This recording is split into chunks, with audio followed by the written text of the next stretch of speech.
This is the Yanks Go Yard podcast with Adam Weinrib and Thomas Carannante. Welcome to the Yanks Go Yard podcast. I'm Adam Weinrib alongside Thomas Carannante. What a funny little series against the Toronto Blue Jays. Kind of the polar opposite of the Cleveland series. And yeah, I mean, the Yankees won one of those series and lost the other one. But Cleveland series, we do a podcast after the win, and we're basically talking about, hey, you know, I know we're coming off an exciting one, but by and large, that series actually blew chunks, and here's why. This one, we start with the second worst loss of the season caused by the same man who gave us our worst loss of the season. And so Friday night, and then into the rain out on Saturday, you're like, well, this is going to be a really depressing Monday podcast. And then Yankees go ahead and cram 2 wins into one day. And we get to move on from Friday night's lesson because the Yankees learned it. So we're not even coming on Monday being like, wow, yeah, sure, you won a series against a 500 opponent in the AL East, but actually the lessons learned are going to linger and the stamp is going to continue to be imprinted on this Yankees team. It seems like maybe the lessons were learned in the right way, not just, compounding and the Yankees are going to keep running into trouble. Devin Williams is no longer the Yankees closer. We will talk about that plenty, and he had to go. And it's not a long-term judgment on Williams, and I'm not coming down hard saying we'll never see him again. What a valueless acquisition. I'm only checking Caleb Durbin's box scores daily, not thrice daily. But I'm not saying he can't be a big part of what the Yankees have worked. I'm not even saying he won't be the closer by August and September, but he couldn't be the closer after Friday. And it was nice to see the Yankees media gather on that point, coalesce on. Everybody sort of shook hands and agreed. And then the Yankees were like, we agree also. We are doing that thing that everyone knows that we should do. So we will talk about that in depth, plus what worked in the doubleheader sweep. I don't know if the math actually bears it out, like what the likelihood is of a team sweeping a doubleheader. It feels kind of like I said out loud yesterday, like, wow, it's usually these teams split these. And my wife was like, is that true? I was like, they said it on the broadcast yesterday. Did you not hear that? No, I did not. I was not. Oh my God. Because I was sitting there and I was like, we never sweep doubleheaders. Nobody sweeps doubleheaders. Who sweeps doubleheaders? And actually it is 51.5 to 48.5 in favor of the sweep. Mm-hmm.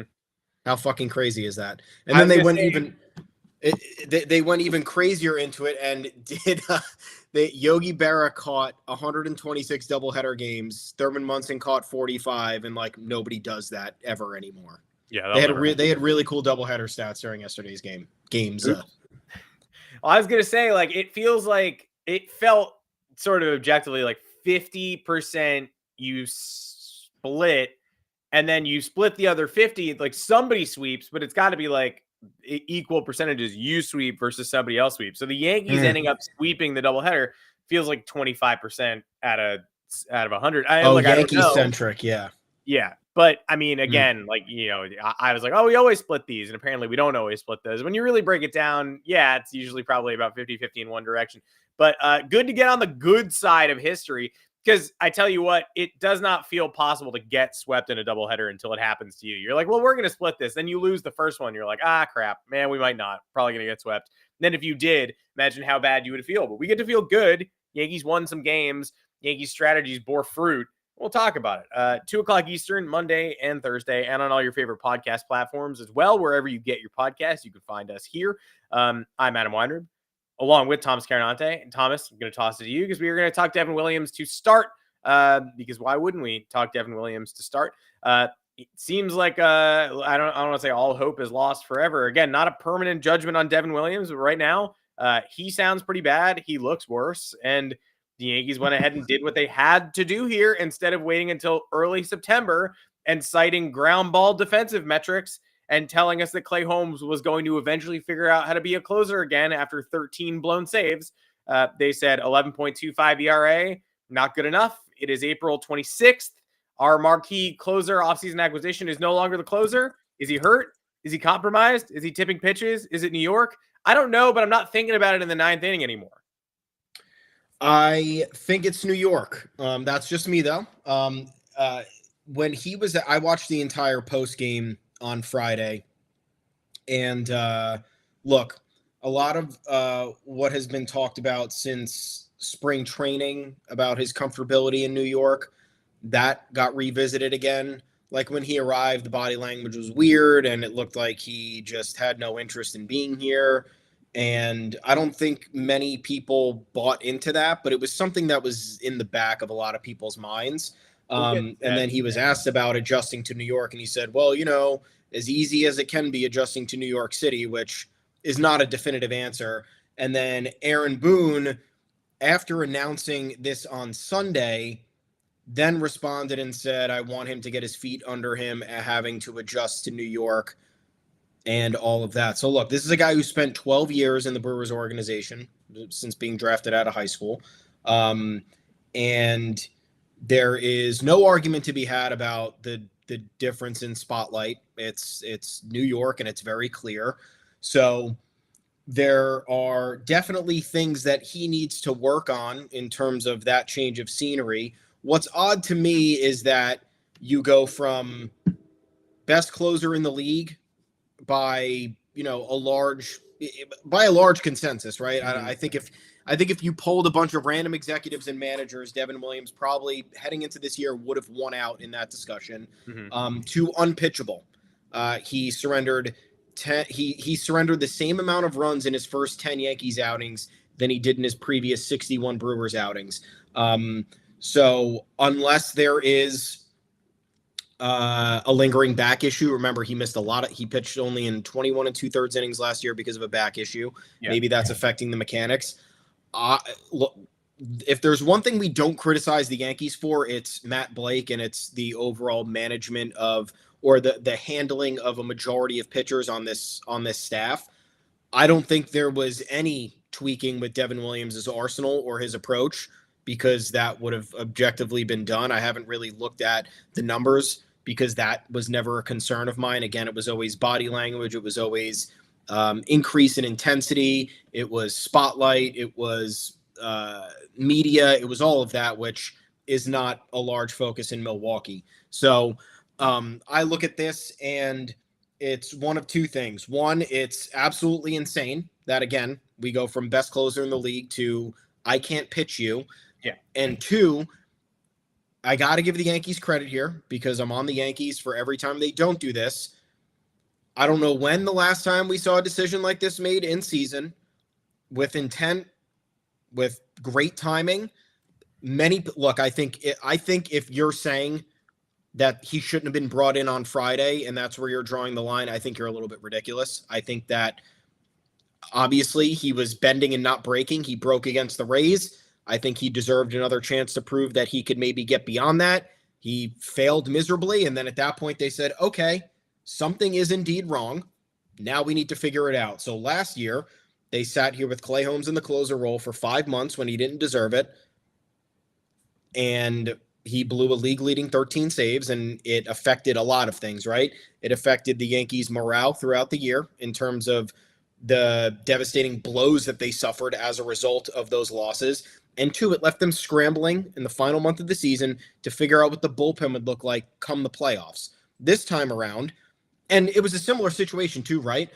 Clay Holmes heading into a contract year, the Yankees owed him nothing. The Yankees owed Clay Holmes nothing. He was rehabilitated into an all-star talent after the trade from the Pirates. The Yankees had revived him from the dead. They should have been picking and choosing where to put him. They owed him no title. They owed him he was getting paid a ridiculous amount of money in arbitration because of the position they put him in. And now you're looking at another situation where it's the same. Devin Williams, great baseball player. Yankees owe him nothing. He's here for a year. He's a free agent after this season. There is no reason to keep him in the closer role for longer than they need to. It's not like he's never going to see high leverage again, but he needs time to reboot, figure out what's wrong. Clay Holmes needed time to reboot and figure out what was wrong. He wasn't afforded that opportunity. Devin Williams, there's a lot of things that can happen here, right? A, the Yankees can figure out a bullpen structure for the remainder of the year as they have a lot of guys come back from injury, so that's going to be advantageous. And two, instead of letting Devin Williams die on the vine for the next 3 months or 2 months or however long it might have been, he can rehabilitate whatever happened in this first month and get to where he needs to be for a contract year. And I think that he's going to reclaim the closer spot. I don't see why there's no reason there's literally no reason he wouldn't. Again, top tier talent. This is what he has done for 5 MLB seasons. So now it's figure out what's wrong, build yourself gradually back up. We'll see you mid-June. That's what I think. So I got to give the Yankees credit here for not pulling the plug, but making the adjustment as swiftly as they possibly could, get ahead of the problem, worry about all the important stuff later. You can afford to have this be a storyline in late April. You cannot afford to have this be a storyline in mid-September. And I am going to not blame. I mean, look, again, you don't want to lose games. And when you're a prisoner of the moment, you don't know they're about to take the last two from the series. But I am fine with giving Devin Williams a 1-run save. I also want people to stop acting like a 1-run save opportunity is some cinch with anybody but Devin Williams. Yeah. That's borderline a coin flip. You want to protect leads, but you're talking about going up, talking about having the bases loaded with 1 out in the bottom of the 8th. Getting only 1 run on a sacrifice fly, coming up short, being able to manufacture multiple runs to make that comfortable, and handing the ball to somebody in the 9th inning of a 1-run game. Ideally, would have been Luke Weaver, because it was Luke Weaver the next time they needed to close out a game, and he is the closer for now. So, yeah, they would have had a higher probability of winning with Luke Weaver in that game, but Devin Williams is your closer. The last time he appeared in a game was an 8-4 meltdown. You are saying this is a challenge, but you are the best closer in baseball, and I believe in you. And guess what? I can only think of 2 instances this happened. I was too nervous to watch it. I was like, I can't watch this. Either he gets the job done and I'm celebrating, or, it's over and it's a nightmare. So I don't watch it. I can only name 2 times that I've ever had my phone in my pocket for a result this hilarious. Keeping my phone in my pocket for the Williams blown save and pulling it out to a text that says the Yankees officially have a closer problem, and immediately knowing, oh, great, cool, that's fantastic. And the other time was I was on an Amtrak. I was going through a tunnel, and the Yankees had a 4-0 lead with a runner on first and nobody out against the Royals and Garrett Cole on the mound. And I came out of the tunnel, and it was 5-4 Kansas City. I've never seen anything like that in my life. The Yankees won that game, so I could laugh about it. Didn't win this game, but I think you're 100% right. Thanks. Yeah. Everybody. I don't know if that's it. Show over. I don't know if you can.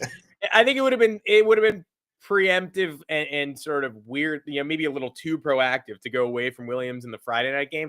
But you saw all you needed to see.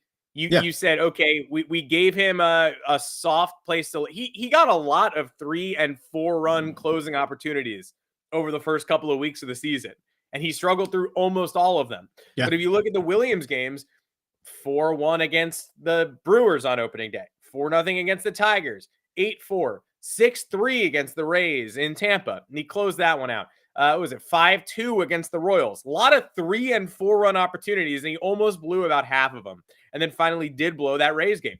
So what more data did the Yankees need? They gave him one more chance. Nerves of steel, best pitch in baseball, the changeup. And he came in, and it was gone instantaneously. He would have lost the closer role regardless. That was the fastest blown. That might have been the fastest blown save I've ever seen. Definitely the fastest lead to deficit blown save I've ever seen.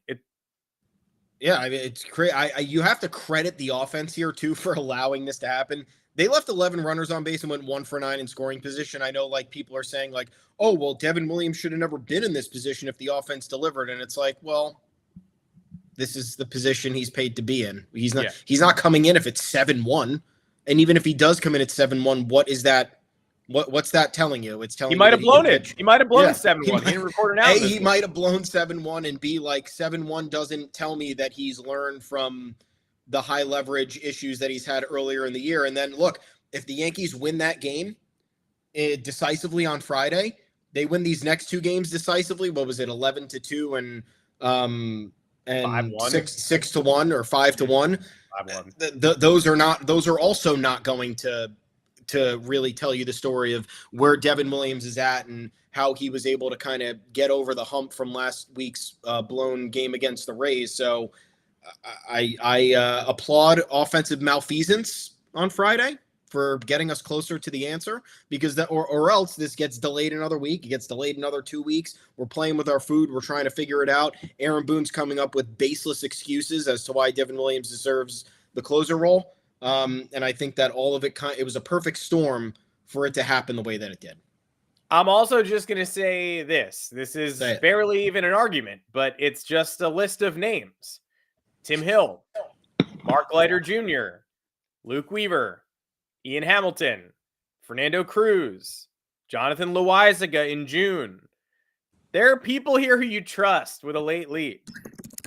The Yankees have the runway to let Devin Williams work this out. And if he never works this out, and the Yankees, like you said, went from acquiring the best closer in baseball to having someone on the roster who is not passable, then yep, you can chalk it up as another ridiculous Yankees thing. Like at the very least, you were hoping, okay, maybe some struggles, maybe not quite as dominant, but we're getting this guy with a unicorn pitch.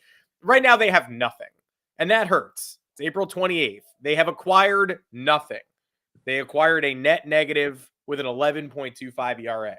I'm going to believe in the player and the person, and you mentioned Clay Holmes having his bargaining power taken away from him and leading the league in blown saves. And what do the Yankees do? They wrecked his walk here. Too much pressure. He made $30 million. Now he's the second best starting pitcher on the New York Mets. Like none of it makes sense, but No. what money did he lose? No money. He got all the money we thought he lost, and now he has a new role. And also everyone's saying last year, like, oh, who are you to say he's not equipped to be the closer? Well, now he's a starter and he's much better. So like, I think all of baseball agreed, okay, maybe not a closer anymore. It's a different animal. It's its own beast. Great pitcher does not equal great closer. And great closer last year does not equal great closer this year. Devin Williams is not the only one. Emmanuel Clase has a 70 ERA and shoulder problems, and he's not the closer in Cleveland anymore either.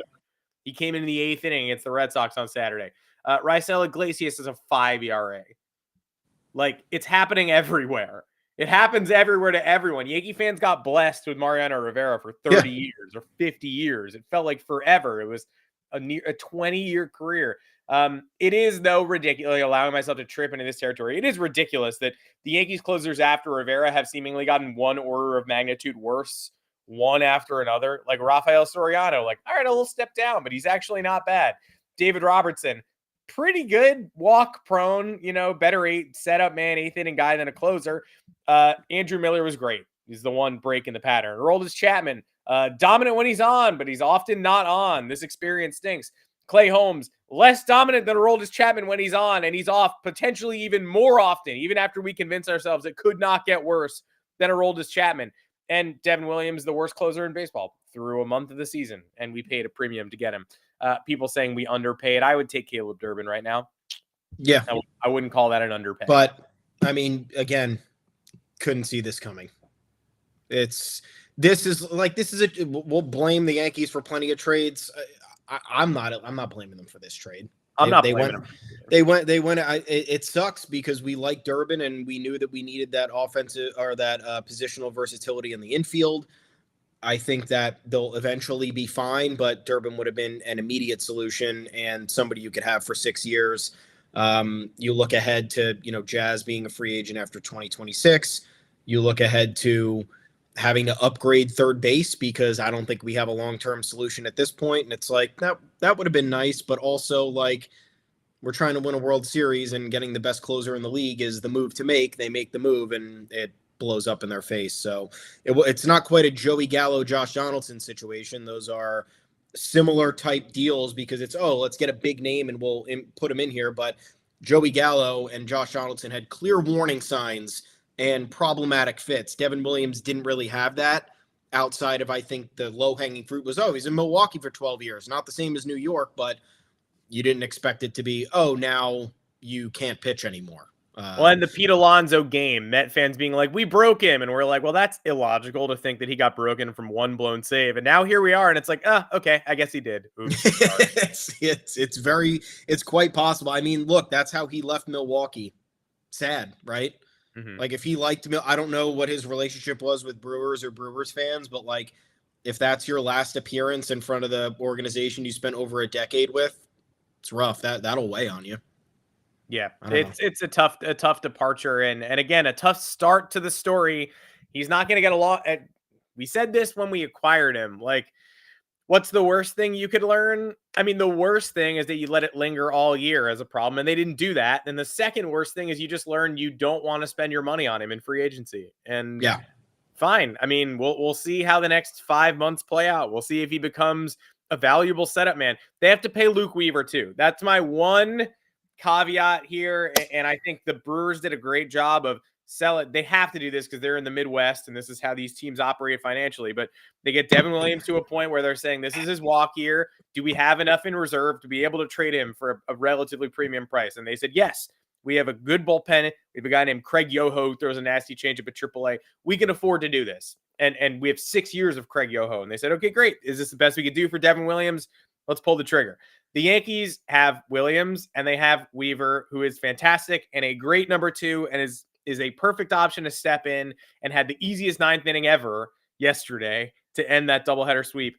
But he also is not under contract for next year. So the Yankees don't have a great succession plan, but at the very least, they are learning information and they will be learning for the next 5-6 months, hopefully in October, where they want to allocate their funds. Luke Weaver is a folk hero. He was the one who was here first, and he has been the better pitcher so far head-to-head last October and this year. So we'll see. But I would say they're probably only going to pay one of them, and it would also be smart resource allocation to only pay one of them. So let's see where this nets out. But for now, the Yankees have made the right call, and it was not an easy call. It was not an obvious call. Just because Devin Williams was bad does not make it an obvious call. Correct.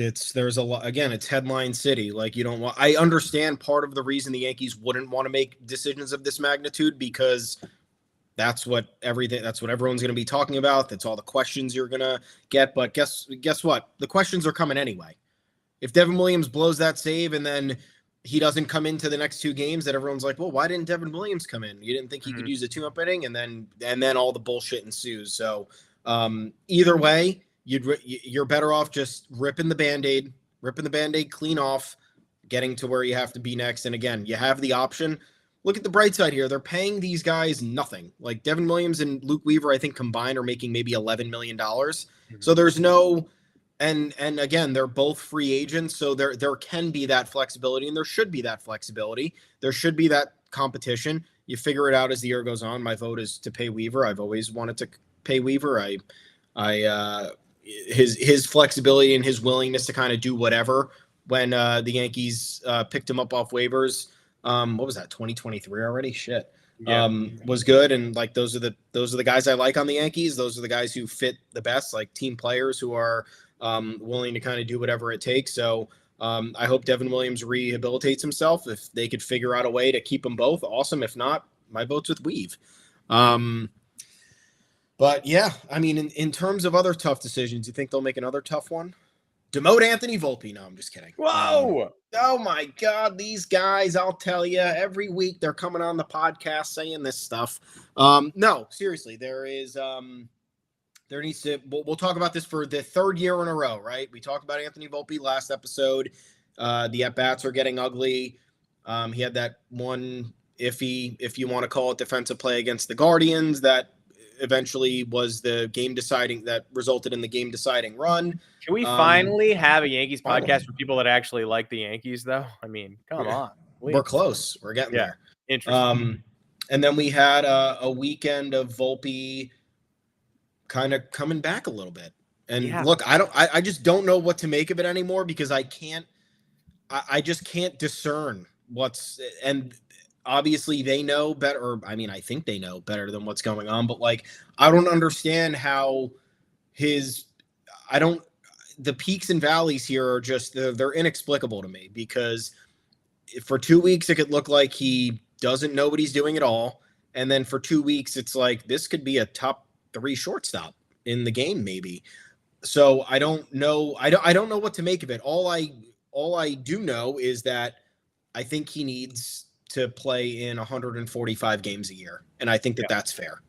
He needs rest. He needs a couple games of rest per month. It clearly changes his ability. The Yankees got 2 days off since Thursday, and he looked like a new guy on Sunday. So I don't know what it is. I don't know if that can we pull up that split, Anthony Volpe's performance after day off or in same week of day off? Is there do we have anybody out there who could pull that? But yeah, it's clear, like, and this was a discussion his rookie year. He fell apart towards the end, and Aaron Boone was like, yeah, it was the most games he's ever played, and he was run down towards the end. And then the next year they do the same thing, and then this year they're doing the same thing again. Somebody tell me.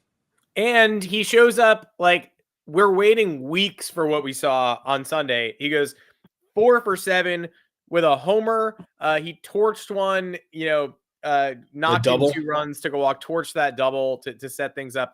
And just like that, after the weekend series, he goes, 5 for 10 with the added power, with the walk. Kevin Gossman, by the way, great job. And we'll talk about that in a second. Nice job with the walks, fella. But yeah, all of a sudden his OPS is back up to 770. We were talking about Anthony Volpe on the interstate the last show we did. Now he's hitting 228. That's not acceptable, obviously, but 145 games is ideal. Carry a viable backup shortstop and give Anthony Volpe occasional breathers, and it will pay dividends. It's too early to know what we need to know from the Savant page and from the StatCast samples. But the funniest Volpe thing is he's not chasing anymore. He's in the 73rd percentile chase percentage, but whiff and K in the 21st and 20th percentile, saying exactly what we've seen is that over time, when he gets run down, he starts whiffing in zone. He starts whiffing on 92 center cut. And it's one of the strangest. It's a sign. There's nobody's approach isn't tailored to hit those pitches. It seems to me like a clear sign of fatigue. Because it's not like Anthony Volpe did not make his way through high school and the minors being unable to hit middle 90-mile-an-hour fastballs. 92 with a slight cut, just perplexing to him. And he ends up chasing. He doesn't chase much, but when he does, it's when he's worn down and he's chasing that low and away pitch that starts off the plate, cuts further off the plate and even further away, low in the dirt. He's walking more this year. His range has been great. And the barrel percentage is where you want it to be. It's at 13 right now. It's in the 78th percentile. 2023 as a rookie, it was in the last year was in the 12th percentile at 3.9. He just did not hit the ball hard last year. His best barrel rate season to date was his rookie season when it was at 9%. Right now, again, it's over 13. So is this an absolute predictor? No, Anthony Volpe would be hitting better than 228 with more power. If you could just map barrel percentage onto performance, then he would be hitting 280 with additional pop. And you'd be talking about how Gunnar Henderson, what happened to that guy? But for now, it's at least encouraging to see him trending in the right direction there. But it's more encouraging to see it happening to him because he's never done that before. His first 2 years, whether he was going well or struggling, the metrics looked anywhere from roughly average to abominable. And we know that because people would chime in on Twitter to say, this guy's a luck merchant. This is the guy you're defending. And Yankee fans would say, I'm trying. I'm only doing it because I want to and I have to. All right. So this year, for the first time, everything except for like the in-zone whiff percentage looks pretty good under the hood. And it looks even better because of the weekend he just had, which came after a Saturday breather. Not only did he play on Sunday, and not only did he play well on Sunday, but he played well twice on Sunday. 140 to 145 feels like the sweet spot.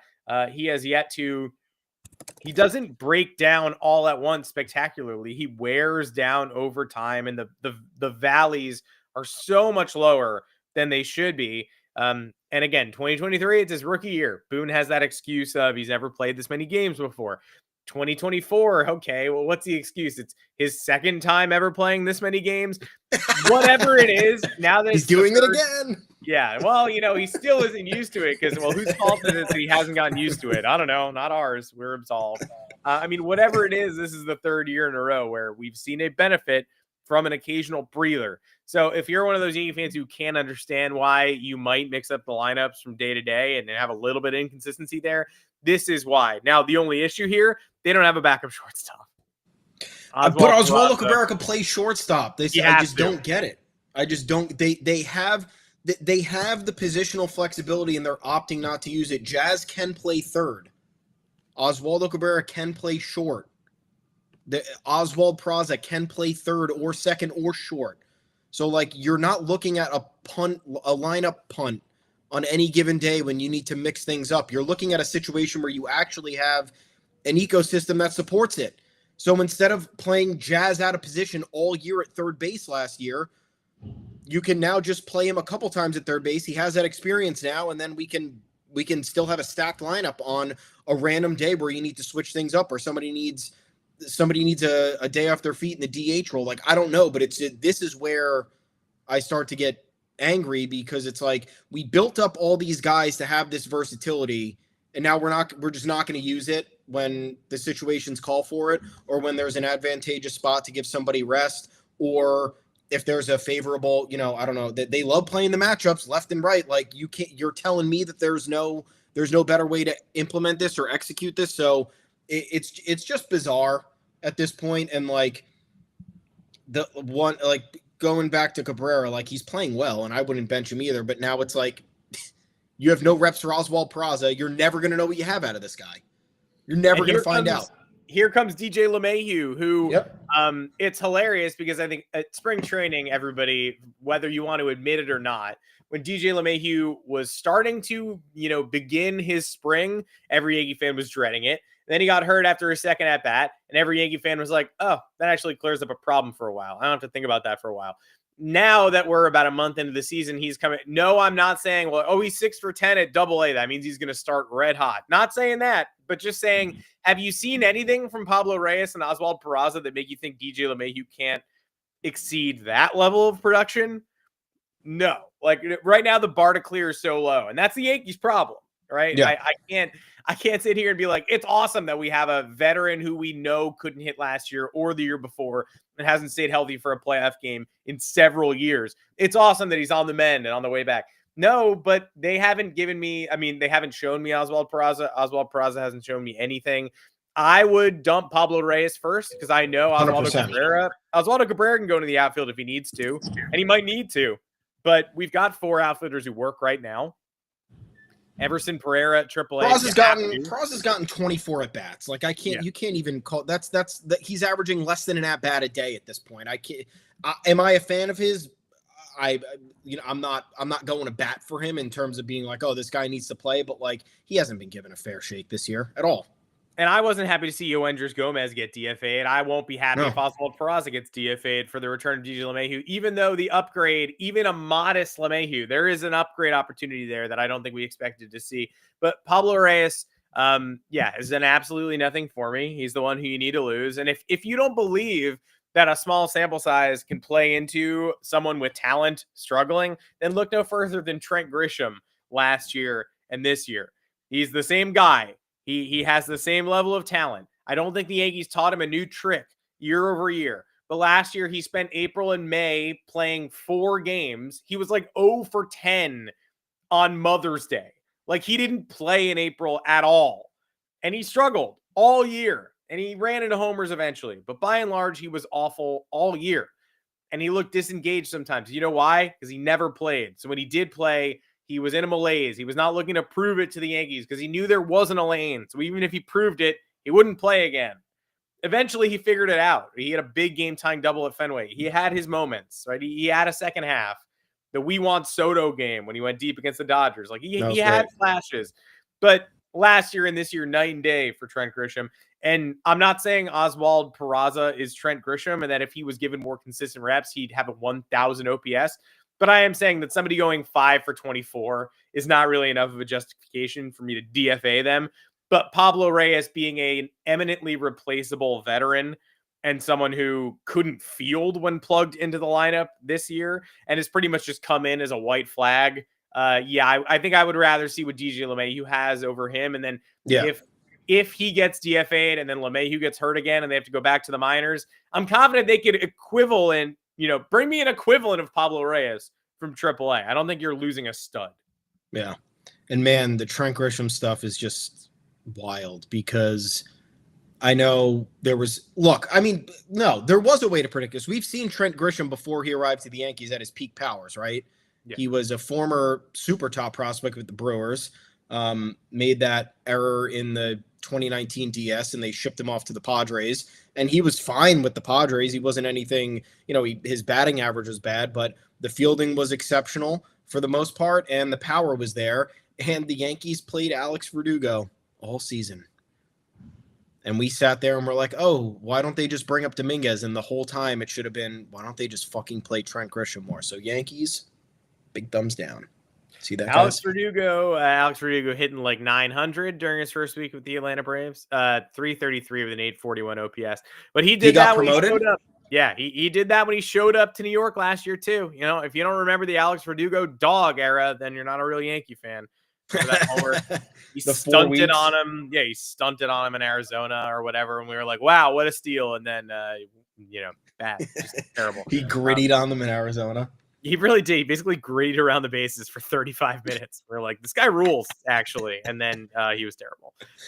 Okay, let's laugh at the Toronto Blue Jays because it's very fun to win a series after you lose that first one that way. It's very fun to sweep a doubleheader.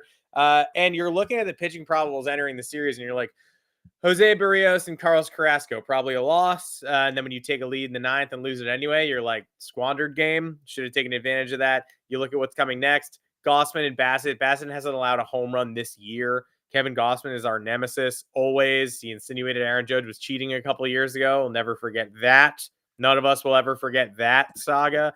And those guys are coming in red hot, coming in with like 2-1 ERAs. So, okay, great. We're facing both of them in a day.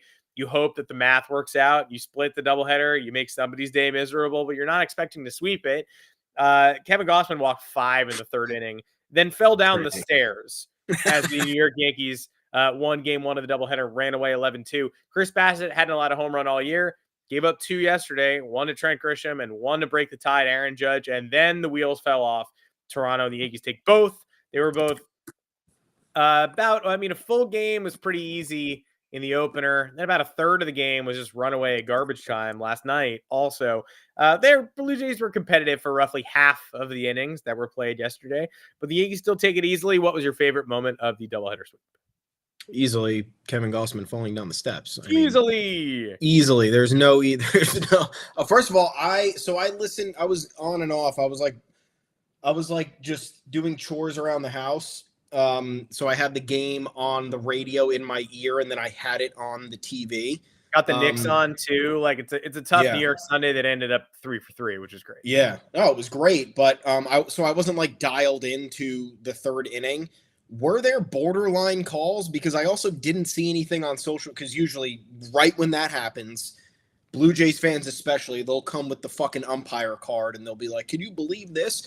And there will be enough evidence to suggest that, okay, the ump was giving borderline calls to the Yankees or whatever. But, I mean, that just seemed like a complete implosion. His manager left him in for 53 pitches in a single inning.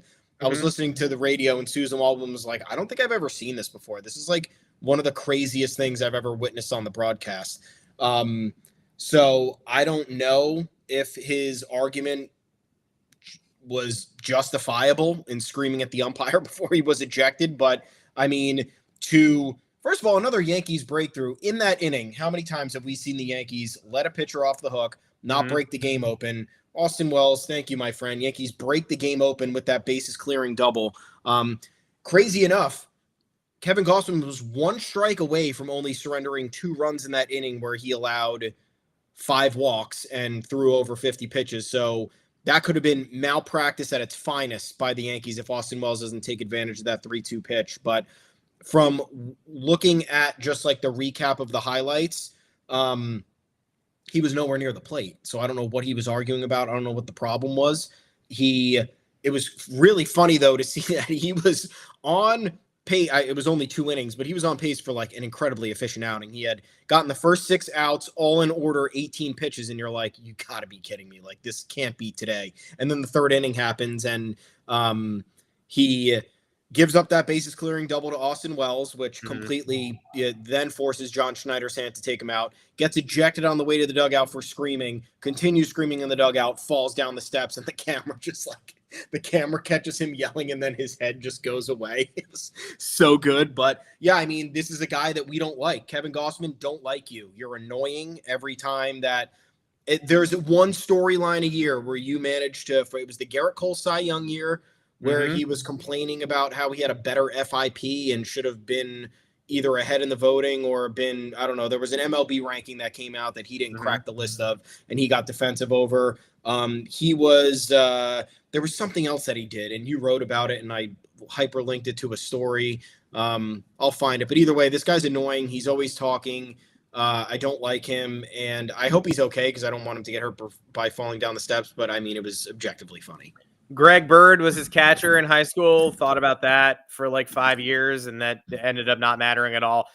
When Domingo Germán got ejected for sticky stuff, Domingo Germán obviously sucks, but Kevin Gossman said, obviously the guy over there was cheating and for 3 innings dominated us. We feel like they owe us 3 innings. Just again, the holier than thou shit from teams that are undoubtedly pulling the same stuff. There is not a team in baseball that doesn't push the limits on sticky stuff and substances. Sometimes pitchers get caught, sometimes they don't. But Kevin Gossman knew the card to play and knew the us against them. And it's so easy when it's you against the Yankees and you have a whole country behind you and you can do MLB owes us 3 innings back. Is just the pettiest complaint of all time. Yeah, let's go play those 3 innings, Kevin. What are you talking about? And then you got the advantage in that game because, by the way, he got ejected. So it's that kind of thing. Well, what was the payoff? He got caught cheating and he had to leave the game. You got to face the Yankees for the rest of that game without a starter, trying to scramble and cover 6 innings. And then it's never happened before. Nobody's ever got ejected for sticky stuff before, of course. But I remember that game, and I remember the Yankees holding on to win, and it was impressive that they managed to cover the rest of that game. And then, of course, Kevin Gossman saying, we want the 3 innings back. Kevin, 7 innings would have been covered by Germán otherwise, and then the Yankees would have brought in their closer. Like, what are you talking about? You got an extra 5 innings to take aim at the Yankees, and you failed. Like, you want your 3 innings back, you loser? So, yeah, no, nobody wants him injured, but it's very funny that he ended up falling down the stairs, exactly what he did. That's probably the meltdown inning is the easiest part. I will also give credit to Jason Dominguez just continually from the left side of the plate, flipping breaking balls on the other half of the plate into the left center gap. He does it over and over again. It's so aesthetically pleasing. And I don't know how pitchers haven't figured out not to do the backdoor breaking ball against him at this point. Maybe because when you drop the breaking ball in the inner half below the zone, he tomahawks it out to the short porch. So you're like, I guess this is the preferable option. But he's doing it like clockwork. It's very easy for him. I'll go with a Mark Leiter Jr. 1-2-3 inning as well. But I will also focus on JC Escarra's first big league home run.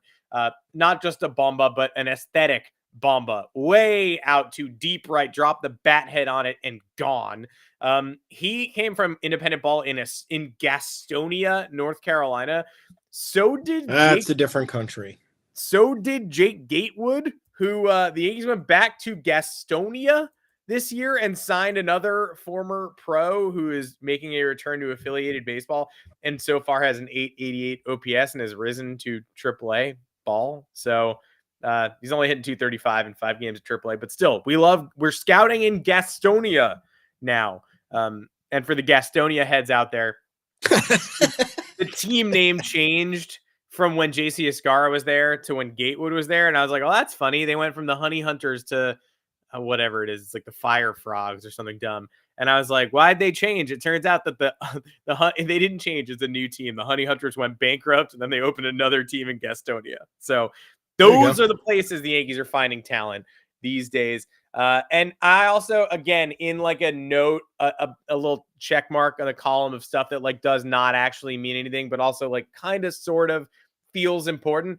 The Yankees created a graphic for Escarra's first home run and put it on Instagram, and like every one of his teammates shared it. If you follow the Yankees last night on Instagram, you would have just been inundated by Yankee after Yankee sharing, reposting this graphic on their stories to celebrate JC Escarra, who has not been good. We talked about last week, like, well, great story, like backup catcher, not the most important position on the field, but chop, right? Like not, and especially after the defensive gaffe led partially to the collapse mid-game against Cleveland. You're like, I mean, are we sure that this shouldn't be Carlos Narvaez? Like, did the Yankees make a mistake trading away all their catching depth?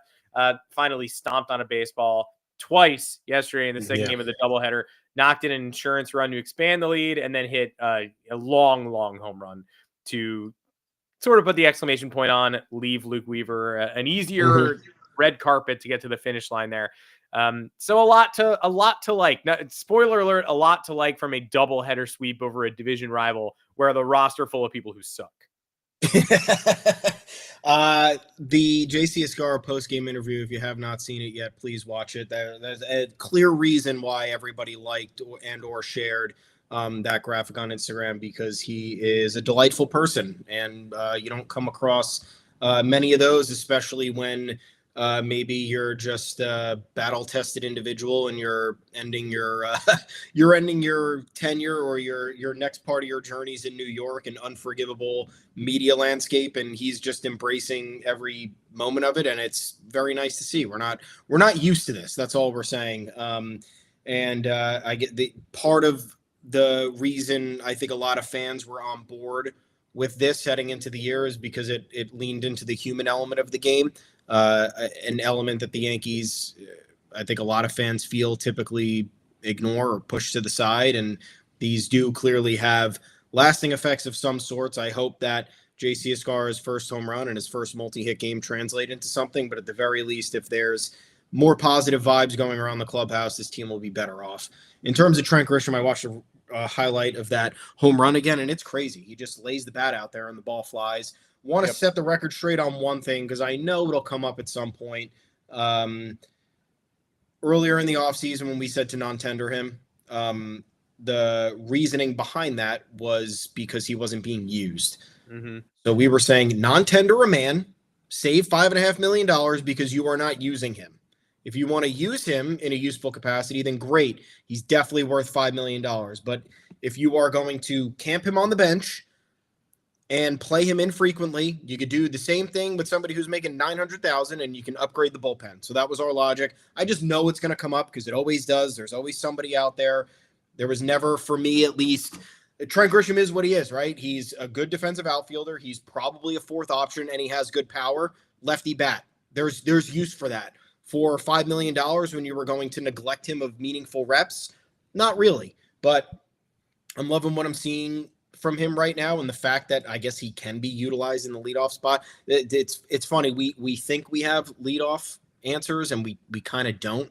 It's been a revolving door of Ben Rice and Trent Grisham and Paul Goldschmidt, and I don't know what the answer is. I don't know what the answer is when playoff time comes, if the Yankees are in that discussion, but a lot of people seem to think that we've solved it, and I think you solve the issue when you have a surefire option, right? I don't think ours is like Ben Rice, terrible weekend, 1 for 12, 5Ks. I know that that's not negating everything else that he's done, but clearly there's going to be ebbs and flows to this. And the leadoff option cannot be a boomer bust player. It needs to be someone with their head screwed on and can offer some semblance of consistency. But Trent Grisham, glad that he's here. Done. Trent Grisham, glad that he's here. And again, I wrote a column on this, Trent Grisham proving us wrong while you were gone, I think. But yeah, okay. I stand by the non-tender take from the offseason because of resource allocation, from the way the Yankees use Trent Grisham, and for the fact that John Birdie making less than half of what Trent Grisham was due to make would have been a nice viable solution here. He's starting for the NL Central leaders. If we need an infielder, we need a backup infielder, which we do. And we don't use Peraza, and we don't like Pablo Reyes. Like I would have maybe preferred to use $2 million on him. But again, here we are. Trent Grisham's like one of the best hitters on the team, and we incorrect take, wrong guy, right? We learn. I didn't know the Yankees were going to use him this way. Definitely didn't know he was going to play this well. And now kudos to the Yankees for maybe knowing more than we did in this scenario and knowing that they had a better plan for Grisham entering this season. Also, again, before we leave, claps to Max Fried. Struck out 2 guys in his start in Tampa and 3 yesterday against the Blue Jays. Just doesn't matter. Every start so far has been 2, 1, or 0 runs basically since his first start of the year where the defense let him down. And it does make you yearn for the world where they're able to go Cole, Fried, Rodon, right? And eventually welcome back Luis Heel. And here's Clark Schmidt. That would have been great. Play the hand you're dealt. We don't have Garrett Cole. We're not going to for a very long time. Max Fried has made sure that, hey, maybe we can't live out that grand plan, but we have not skipped a beat at the top of the rotation yet. The issue is the length of the rotation and the depth of the rotation. We know the issues, but man, Fried coming back and doing what he's done to start this year, can't say enough about his first 6 starts. It's been an unbelievable run. And Clark Schmidt, the walks are a problem, but yesterday he's beginning to help a little bit too. That's not an easy lineup. It's a lineup that's regressed over the last couple of years. But as we learned on Friday night, you still have the Vlad Jr. bomb in the middle there. Yeah. Like you could throw 5 shutout innings, then Vlad Jr. just homers off you. And it's like, oops, invalidated, right? Even when the lineup is struggling, still got a guy in there who could just wreck your whole day with like a game breaker. So great job by Schmidt, hanging on, clogging the bases a little bit, but taking a tangible step forward. Though Max Fried, the star of yesterday's doubleheader from the pitching side for sure. And I will say that I don't think we've seen the best of Max Fried, which I think is crazy to say aloud, because obviously he's been tremendous. What's he at now? 1.43 ERA, 5-0. The Yankees have won all 6 of his starts. 33 strikeouts in 37 and 2/3 innings, 2.94 FIP, 1.06 whip, 0.5 home runs per 9. Awesome. But if you have noticed a trend through all of his starts, they are not efficient. And not a bad thing. I think it's actually incredible that he's been able to grind through these the way that he has. But his last 5 were obviously, you know what happened opening day. That was a little bit of a struggle for him. But even against the Pirates, 98 pitches in 5 2/3 innings. I would not call that efficient. 97 pitches in 7 innings against Detroit. I would say that's a good start, but it's not like, you're not putting, he's yet to be in a position to even come close to pitching a complete game. And he's a pitcher who is absolutely capable of doing that. But the fact that he's been able to work his way in and out of trouble yesterday was not on early, and you saw it. You got worried for a second, but then quick flip of the switch, and he was right back there, deceiving hitters, keeping them off balance the entire time. But like, even you go against the Royals, 94 pitches in 6 2/3 innings, not bad, but that's clearly an indication that you're working. 7 2/3 against the Rays, 102 pitches yesterday, 6 innings, 101 pitches. So man, when we get a 105 pitch complete game from Max Fried, that's going to be liberating.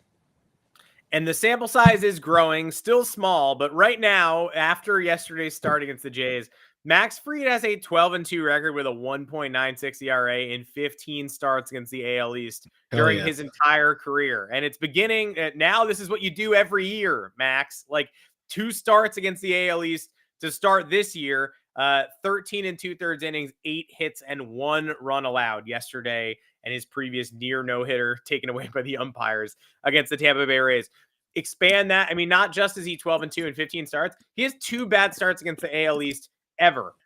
5 earned runs in 6 innings against the Orioles in the May 2023, and 4 earned runs in 5 innings against the Orioles last June. So just 2 a road and a home outing with Atlanta, one of each against the Baltimore Orioles, sort of when their offense was peaking.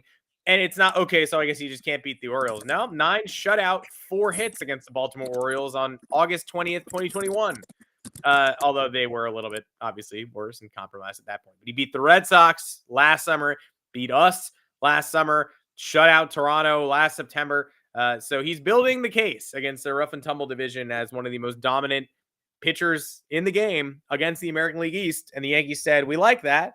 Let's build that sample up. That is the division you pitch in now. And he could have been a Red Sox. Everybody, please be reminded of this. All you fucking babies who were crying about the money could have been on the Red Sox. And guess what? I'd rather have Max Fried than Garrett Crochet. So suck it. I would too. And anyone can clip that if they'd like to. And if we're wrong, we'll own up to it. But I would rather have Max Fried than Garrett Crochet as well. We will see you back here on Thursday afternoon. The Yankees will have played a series against the reeling Orioles. The Tigers took care of them over the weekend. They're now 10-17. Are they going to be reeling forever? Probably not. Are they reeling right now? Absolutely. Do we want a piece of them whenever we can get the chance to? Yes, unequivocally. I would like to play the Baltimore Orioles. Let's see how it goes. It's been pretty up and down for these Yankees so far, but they are still in first place, and they have put a little bit of distance between themselves and the field. Just a bit, not too much, a little bit, and a good doubleheader sweep heading into a new week. I'm Adam Weinrib. You can find me on Twitter at Adam Weinrib. You can find us 2 o'clock Eastern Monday and Thursday. Thomas Carannante, where can the people find you? Oh, I'm still here at Tommy's_takes. Feels good to be back. I know it was back last week, but now it feels real. Watched a full week of Yankees baseball. Got a little bit of the roller coaster experience.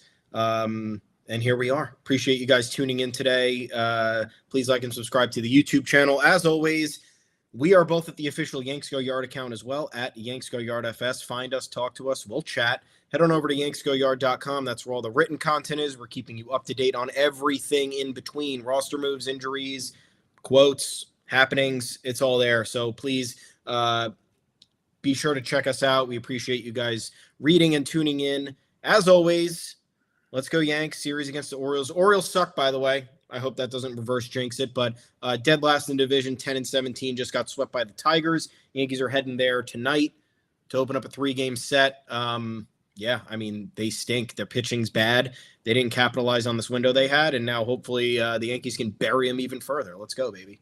Yeah, hey, Baltimore, the Red Sox are you now. You let them do that. You let them become you. You were supposed to run this division for 15 years. Now we have to look at them and hope that they collapse as well. So we'll see you in Baltimore tonight. If only Max Fried got the chance to compete against the O's at Camden. Oh, boy, what a joy that might be. But, hey, let's go out and win the series anyway. Let's see what we could do. We'll catch you on Thursday afternoon. Catch you up on the action. For Thomas Carannante, I'm Adam Weinrib. We will see you on a Thursday.